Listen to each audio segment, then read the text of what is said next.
Once upon a time, in a faraway land, there lived a wealthy merchant who had 3 daughters. The 2 eldest daughters were proud, selfish, and always concerned with fine dresses, jewelry, and their appearances. The youngest daughter, however, was unlike her sisters. She was gentle, kind, and loved by everyone who met her. Because of her grace and her good heart, people called her simply Beauty. The merchant adored his daughters, but Beauty was the light of his life. She never complained, even when her sisters mocked her for reading books instead of visiting balls, or for wearing simple clothes instead of demanding expensive ones. Beauty believed that kindness and virtue were worth more than jewels or gold.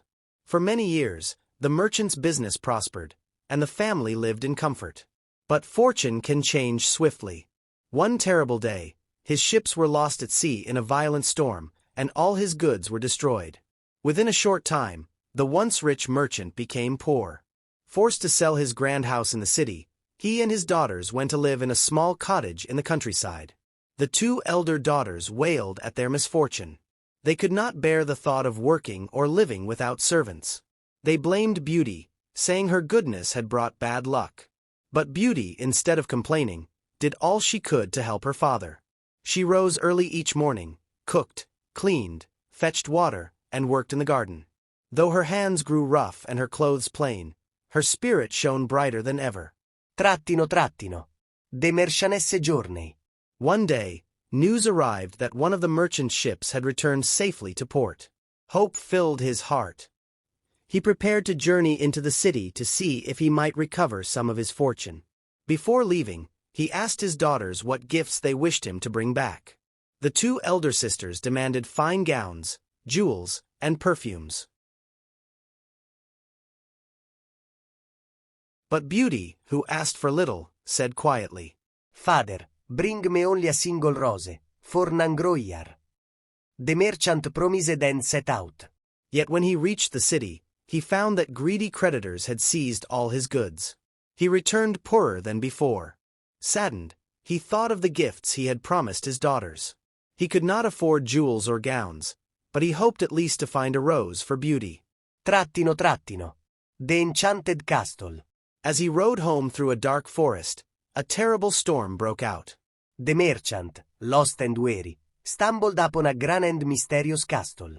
To his surprise, the gates stood open. Seeking shelter, he entered. Inside, he found tables laden with food and drink, roaring fires in the hearth, and soft beds ready for guests. Yet no master or servant appeared. Gratefully, he ate, warmed himself, and rested. The next morning, before leaving, he wandered into the garden. There, blooming even in winter, he saw a rose bush heavy with blossoms. Remembering Beauty's wish, he plucked a single rose. Suddenly, a dreadful roar shook the air. Out from the shadows sprang a hideous beast. His eyes blazed, his fangs shone, and his voice thundered.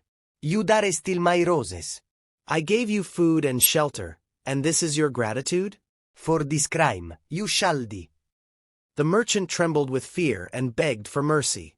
He explained that the rose was meant for his youngest daughter, Beauty, who had asked for no other gift. The beast's expression softened slightly, though his voice remained fierce. If your daughter is so pure of heart, then let her come here willingly to take your place. If she refuses, you shall return and meet your fate. Terrified, the merchant agreed.